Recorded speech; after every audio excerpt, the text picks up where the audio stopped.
Assalamualaikum warahmatullahi wabarakatuh. Pada episode kali ini, Ustazah akan membahas materi biologi mengenai sistem ekskresi pada manusia. Apa itu sistem ekskresi? Untuk menjawabnya, mudahnya gini. Ustazah kasih analoginya. Bayangkan bagaimana kalau banyak sampah yang menumpuk di kamar kalian. Apa yang akan kalian rasakan? Sumpek, bau, kotor, dan akan menjadi sumber penyakit. Jadi, apa yang harus kamu lakukan agar kamarnya tetap nyaman dan tidak menjadi sumber penyakit? Jawabannya, membuang sampahnya. Begitupun dengan tubuh manusia. Tubuh perlu membuang sampah agar tetap sehat. Pembuangan sampah dari dalam tubuh ditunjukkan pada berbagai proses. Contohnya nih, seperti pengeluaran keringat, urin, gas, CO2, dan H2O. Proses tersebut berfungsi untuk mengeluarkan zat-zat sisa dalam tubuh agar tidak meracuni organ lainnya. Nah, proses pembuangan zat-zat sisa dalam tubuh inilah yang dikenal dengan sistem ekskresi. Sistem ekskresi ini melibatkan organ-organ tubuh seperti ginjal, paru-paru, hati, dan kulit. Sementara dalam kehidupan sehari-hari, gunanya kita belajar sistem ekskresi. Jadi kalau kita tahu organ-organ apa aja yang terlibat di dalamnya, kita tahu cara kerjanya, maka kita bisa menjaga kesehatan organ-organ ekskresi kita agar terhindar dari penyakit.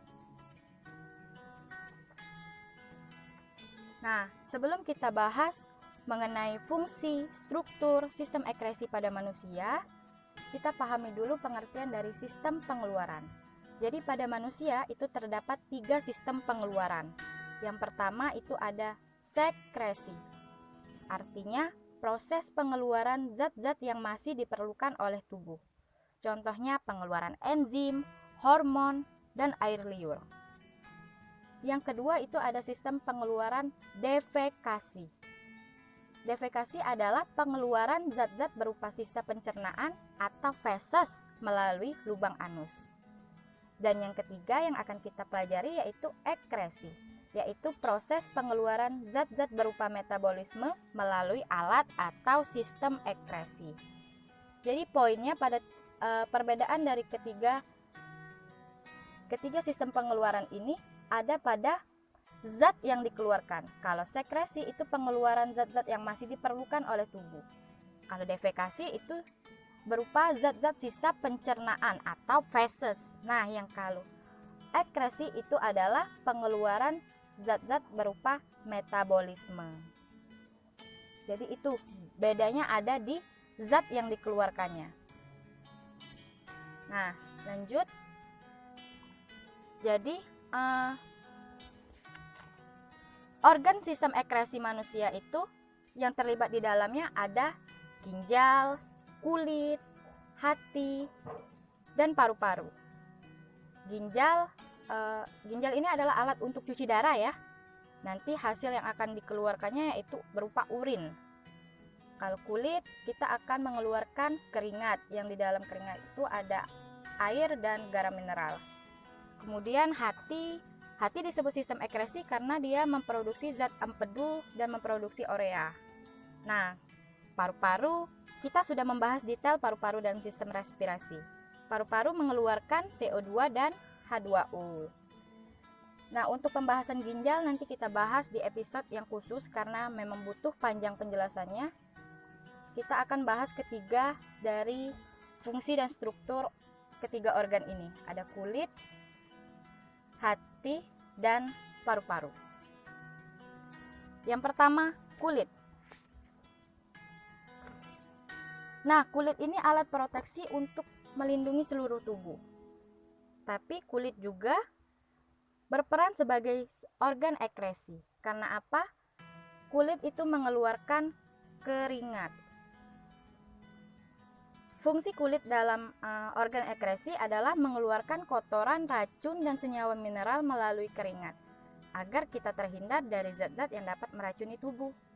Nah, Keringat itu terdiri dari H2O atau air dan NaCl atau garam mineral.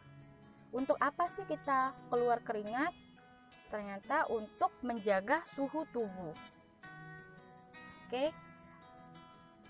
Nah, ini ada penampang melintang kulit. Jadi di bawah mikroskop, penampang melintang kulit itu bisa diamati lapisan struktur kulit manusia ini seperti ini. Nah, kita bahas struktur-strukturnya. Yang pertama itu ada lapisan epidermis. Jadi kulit ini terdiri atas dua lapisan utama ya, ada epidermis, ada dermis. Lapisan epidermis itu merupakan lapisan kulit yang paling luar. Nah, jadi di lapisan epidermis ini tersusun oleh sel-sel epitel. Lapisan ini memiliki beberapa lapisan kulit. Antara lain, yang pertama itu ada stratum corneum. Nah, ini. Jadi, stratum corneum ini bahasa kita yaitu lapisan kulit ari ya, atau lapisan sel kulit mati yang nantinya akan mengelupas. Yang kedua itu ada stratum granulosum. Nah, stratum granulosum ini mengandung pigmen melanin, jadi penentu warna kulit. Jadi kulit orang Asia lebih gelap dibandingkan kulit orang Eropa, itu dibedakan karena ditentukan oleh pigmen melanin di dalam kulitnya dan yang ada di dalam granulosum. Kemudian ada stratum germatifum, yaitu sel yang aktif membelah. Jadi di germatifum inilah nanti sel-sel baru akan menggantikan sel kulit yang terkelupas. Nah, kemudian ada lapisan dermis, yaitu lapisan dermis ini terdapat di bawah lapisan epidermis. Lihat, di lapisan dermis inilah keringat akan diproduksi. Kita lihat lapisan-lapisan di bawahnya ini ada vena, pembuluh darah, ada saraf, ada rambut, ada kelenjar keringat atau bahasa ilmiahnya glandula sudorifera. Jadi disinilah nanti keringat akan diproduksi. Kemudian ada kelenjar minyak atau glandula sebacea. Nah, yang terakhir itu ada hipodermis atau subkutanea. Nah, disinilah tempat cadangan lemak itu disimpan. Bagaimana cara kulit sebagai organ sistem ekskresi mengeluarkan kotoran, racun, dan senyawa mineral yang berlebih melalui keringat? Nah, jadi Ustazah jelasin.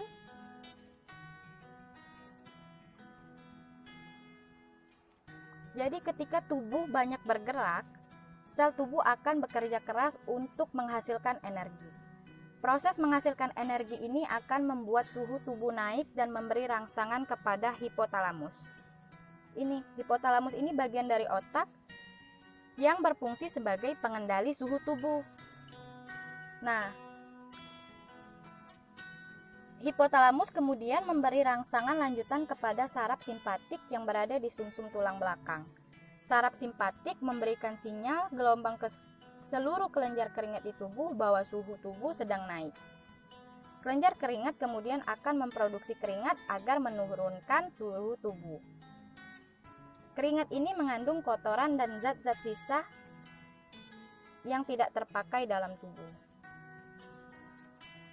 Oke, bahas tentang hati. Jadi sebelum membahas fungsi hati khusus sistem ekskresinya, hati ini punya fungsi umum. Yang pertama, mengubah glukosa menjadi glikogen. Yang kedua, perombakan eritrosit. Nah, jadi eritrosit ini hati berfungsi untuk merombak sel-sel darah merah yang sudah tua atau rusak. Jadi eritrosit kan sel darah merah kalau punya umur, dan kalau misalnya sudah tua, sudah rusak, akan dirombak oleh hati. Jadi nih Ustazah kasih proses sistem ekskresinya pada hati. Jadi di dalam hati, hemoglobin pada sel darah merah yang sudah rusak akan diuraikan menjadi globin, zat besi, dan senyawa hermin. Hasilnya, hermin, zat besi, dan globin. Senyawa hermin akan diubah menjadi warna pada empedu, yaitu bilirubin dan biliverdin.